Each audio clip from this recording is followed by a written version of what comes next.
Hello students, welcome to the PNT coaching classes learn easily and smartly.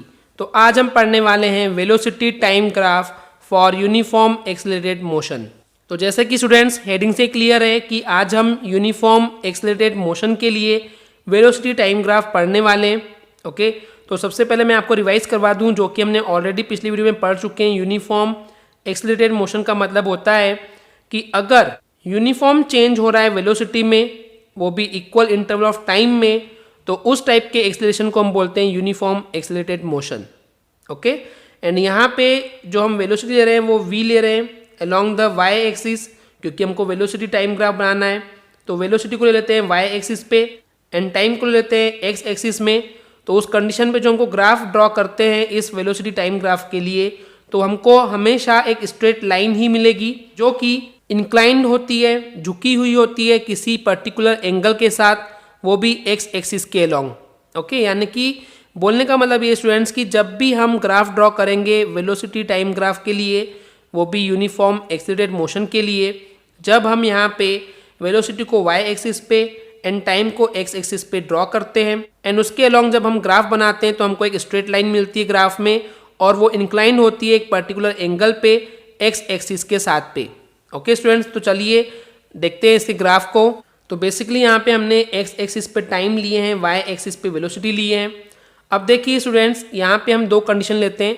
मान लेते हैं कोई ऑब्जेक्ट या पार्टिकल है या फिर बॉडी है हमारे पास जो कि यूनिफॉर्म एक्सेलरेटेड मोशन कर रही है। इसका मतलब किसी पर्टिकुलर टाइम इंस्टेंट पे ऑब्जेक्ट या बॉडी जो है यू पे था, यानी कि कोई एक पार्टिकल या बॉडी जो है किसी इंस्टेंट ऑफ टाइम पे इस पॉइंट ए के पास में था एंड दूसरे किसी टाइम पे वो बॉडी या ऑब्जेक्ट इस पॉइंट बी पे पहुंच गया है। ओके, ऐसा क्यों? क्योंकि वो पॉइंट ऑब्जेक्ट जो है या बॉडी जो है वो यूनिफॉर्म एक्सेलरेटेड मोशन कर रहा है। मोशन करने का मतलब होता है कि वो एक प्लेस से दूसरे प्लेस पे जा रहा है। राइट स्टूडेंट्स, तो यहाँ पे दो कंडीशन क्या है, पहले चलिए उसको देखते हैं। मान लेते हैं टाइम t1 जब जीरो है, टाइम जब जीरो है, इस एक्सिस पे ये ओरिजिन पे टाइम जीरो होता है। राइट, तो जब time t1 equal to zero है तो ऑब्जेक्ट या बॉडी इस पॉइंट ए पे है।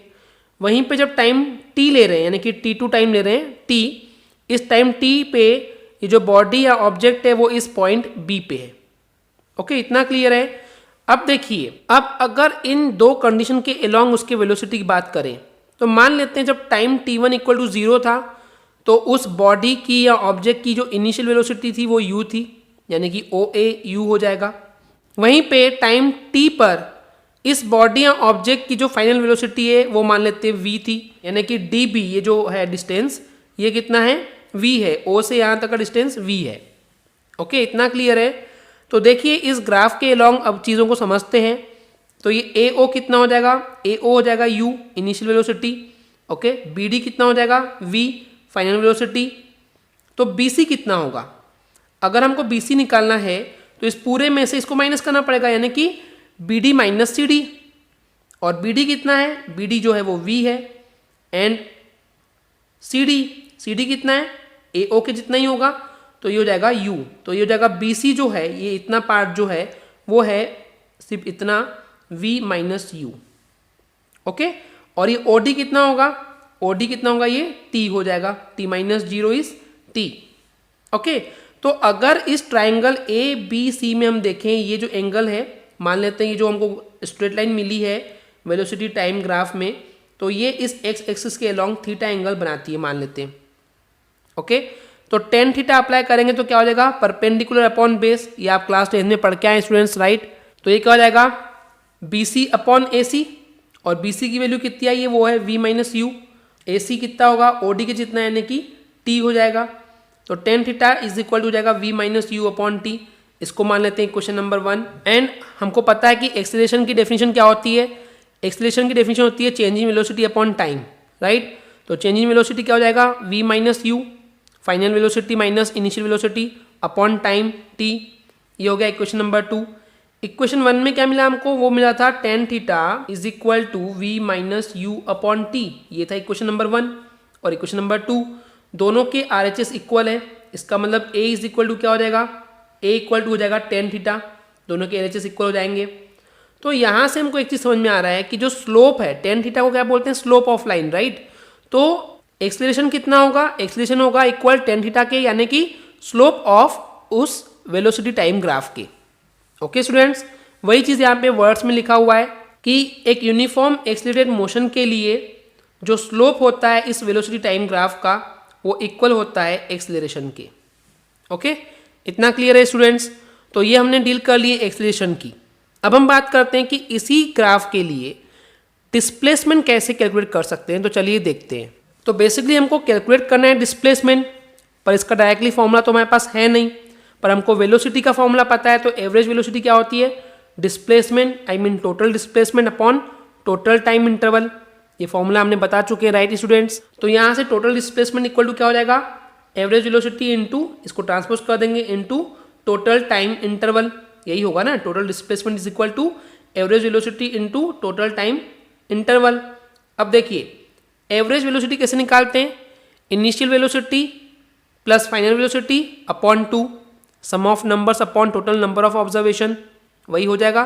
तो u प्लस वी अपॉन 2, और टोटल टाइम इंटरवल कितना लिया, स्मॉल t लिया। 1/2 को रखो एज इट इज। u कितना था, इस ग्राफ से देखे थे u क्या था, OA था, तो OA पुटअप कर देंगे। फिर v है, प्लस के बाद v है, तो v कहाँ से मिला था, इस BD से मिला था। एंड टाइम इंटरवल इस OD के थ्रू हमने लिए थे। ओके, तो वही हमने पुटअप कर दिया यहाँ पे सिंपली। अब इस चीज़ को समझिए स्टूडेंट्स कि ये जो है वो फॉर्मूला किस चीज़ का है, 1/2 into OA plus BD into OD, यानी कि यहाँ पे 1/2 into sum of parallel lines of the trapezium and perpendicular distance between the parallel lines, वही है। तो ये फॉर्मूला हो गया एरिया ऑफ ट्रेपेजियम। ट्रेपेजियम क्या है, OABD, राइट। तो इसका मतलब स्टूडेंट्स यहाँ पे जो समझने की बात ये है कि जब कभी अगर हमको यूनिफॉर्म एक्सेलरेटेड मोशन के लिए वेलोसिटी टाइम ग्राफ के अकॉर्डिंग अगर हमको डिस्प्लेसमेंट निकालना है, तो वो हमको इस ट्रेपेजियम का जितना एरिया होगा वो निकाल लेंगे। तो जितना एरिया आएगा ना, ये एरिया ही बताएगा कि वो ऑब्जेक्ट या बॉडी इस A से B कितना डिस्प्लेसमेंट हुआ है। ओके स्टूडेंट्स, इतना क्लियर है। यानी इन समरी जब कभी हमको डिस्प्लेसमेंट निकालना होगा तो हम इस ट्रेपेजियम का एरिया निकाल लेंगे, और जो वैल्यू आएगी वही डिस्प्लेसमेंट की वैल्यू होगी। इतना क्लियर है क्या स्टूडेंट्स। अब यहाँ पे हम कुछ ग्राफ देख लेते हैं। सिंपली मैं इसको रीड करके नहीं बताने वाला हूँ, वर्ड्स में थ्योरी में जो लिखी हुई है मैं ग्राफ को समझाता हूँ स्टूडेंट्स। जब आप वेलोसिटी टाइम ग्राफ क्रिएट करते हैं या ड्रॉ करते हैं, तो उस कंडीशन पे अगर ओरिजिन से इस तरीके से इंक्रीजिंग ग्राफ मिल रहा है तो इसको हम पॉजिटिव एक्सीलरेशन बोलते हैं। लेकिन वहीं पे अगर ये डाउनवर्ड होते जा रहा है, जैसे कि आपको यहाँ दिख रहा है, तो इसको हम निगेटिव एक्सीलरेशन बोलते हैं। ओके स्टूडेंट्स, आप चाहें तो वीडियो को पॉज करके थ्योरी भी पढ़ सकते हैं। वही चीज़ यहाँ पे लिखी हुई है जो मैंने आपको अभी एक्सप्लेन किया है। ओके स्टूडेंट्स, आई होप आपको क्लियर हो गया होगा। अगर आपको हमारी वीडियो से कुछ भी सीखने मिला या नॉलेज मिला तो प्लीज़ हमारे चैनल को सब्सक्राइब कीजिए एंड वीडियो को लाइक ज़रूर करें।